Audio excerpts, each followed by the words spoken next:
ازيكم؟ يا رب تكونوا بخير. فيديو النهارده عن الناس اللي بتشتغل.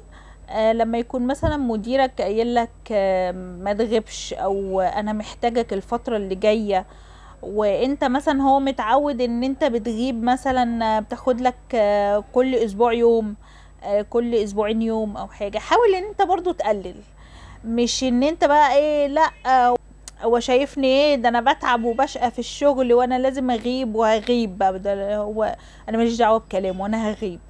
لا يا جماعة، حاولوا ان انتوا تمشوا اموركم. يعني ممكن يكون هو فعلا محتاجك في الشغل على فكرة. وهو لو ما كانش محتاجك اكيد مش هيقولك كده، مش هيقولك قلل في الغياب شوية. او مثلا انت برضو بنفسك حاول ان انت تقلل علشان ما يتخصملكش. انت وراك برضو التزامات، واحنا بنشتغل ليه؟ عشان ورانا التزامات وحاجات يعني. فحاول ان انت ما تغيبش، حاول ان انت ما تعاندش معاه. حاول ان انت تكسبه يعني. وبرضو لما يعني المدير لما بيقولك مثلا ما تغيبش او قلل غياب او حاجة، بيبقى فعلا محتاجك في الشغل.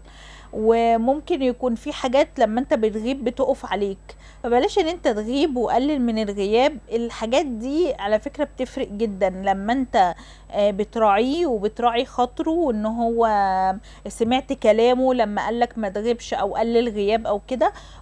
هو برضو ايه بيهتم بيك، بيفرح بيك، بيبقى عنده برضو انت ايه، بدل راعيت خاطره هو برضو هيراعيك يعني.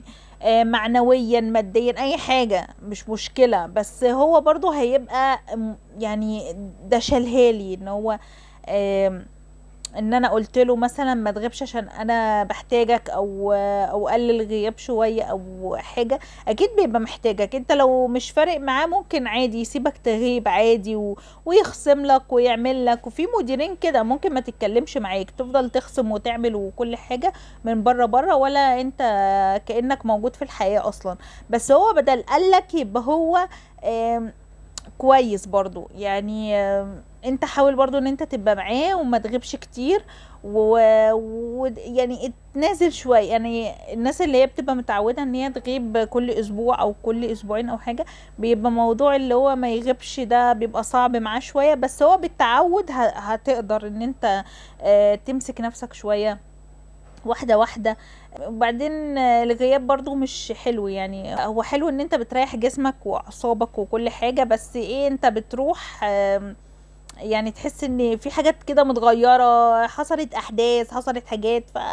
يعني كده حاول ان انت تسمع كلام المدير بتاعك، عشان هو برضو بيبقى مش بيتكلم كده من فراغ. بس كده، ده كان فيديو النهارده، يا رب يكون عجبكم. لو شايفين ان الفيديو ده ممكن يفيد حد، اعملوا له شير واعملوا لي متابعة او اشتراك حسب ما بتشوفوني على اليوتيوب او الفيسبوك. واشوفكم في فيديو جديد ان شاء الله على خير، وباي باي.